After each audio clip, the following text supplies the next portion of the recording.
On the night of August 18th and into the early hours of August 19th, Ukraine experienced its most severe attack in weeks. Ukraine's Air Force reported a large Russian strike which included 270 drones and 10 missiles launched in a coordinated overnight assault across the country.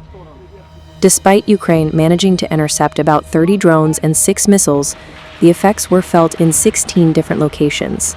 Debris from this attack fell in 3 separate areas, marking one of the most significant attacks since late July. This violent strike coincided with an important political moment.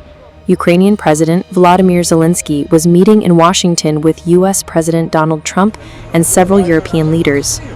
They gathered to discuss a plan to end the conflict that has devastated Ukraine since February 2022. While Ukraine's Air Force highlighted the scale of the attack, Russia's defense ministry announced that it had shot down 23 Ukrainian drones over Russian territory, especially in the Volgograd region. Reports indicated that falling debris ignited fires at key facilities, including oil refineries and a hospital roof, though there were no confirmed casualties. This back-and-forth exchange of attacks took place on a day filled with crucial diplomacy abroad. Notably, this meeting followed a tense encounter on August 15th in Alaska between U.S. President Trump and Russian President Vladimir Putin. Sources familiar with that discussion said Putin rejected calls for an immediate ceasefire. He instead demanded that Ukraine give up its entire eastern Donetsk region as a precondition for stopping hostilities, complicating any potential peace process.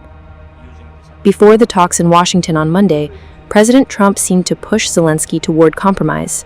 He stated publicly that Ukraine's war with Russia could end almost immediately if the Ukrainian president chose. Trump also issued stark warnings. Ukraine would not gain NATO membership and could not expect to reclaim Crimea, the peninsula Russia took in 2014. However, Monday's discussions went more smoothly than expected, although fundamental disagreements remained. All parties confirmed support for a direct meeting between Zelenskyy and Putin, a discussion Putin has long avoided. Trump noted this would lead to a trilateral meeting that would include himself. Zelenskyy expressed Ukraine's readiness for this trilateral dialogue, and Trump was optimistic, saying it was a question of when, not if. Shortly after, Trump announced on social media that he had spoken with Putin and started arrangements for this important meeting, although Kremlin officials have yet to confirm Putin's willingness to take part. A senior Kremlin aide stated that both leaders backed continued negotiations and discussed raising the level of representatives involved on each side. Security guarantees also became a key topic. Trump promised strong protection for Ukraine, asserting during his meeting with Zelenskyy that solid security guarantees would be offered. However, Russian officials emphasized their opposition to any NATO troops on Ukrainian soil. Before the peace talks in Washington, Zelenskyy and European allies reiterated the need for a full ceasefire. This issue has been a public focus for Trump since January, but he appeared to soften his stance after his meeting with Putin. Trump told Zelenskyy, "I don't think you need a ceasefire," acknowledging that one side might resist it. Still, he recognized the importance of a ceasefire in immediately stopping the violence.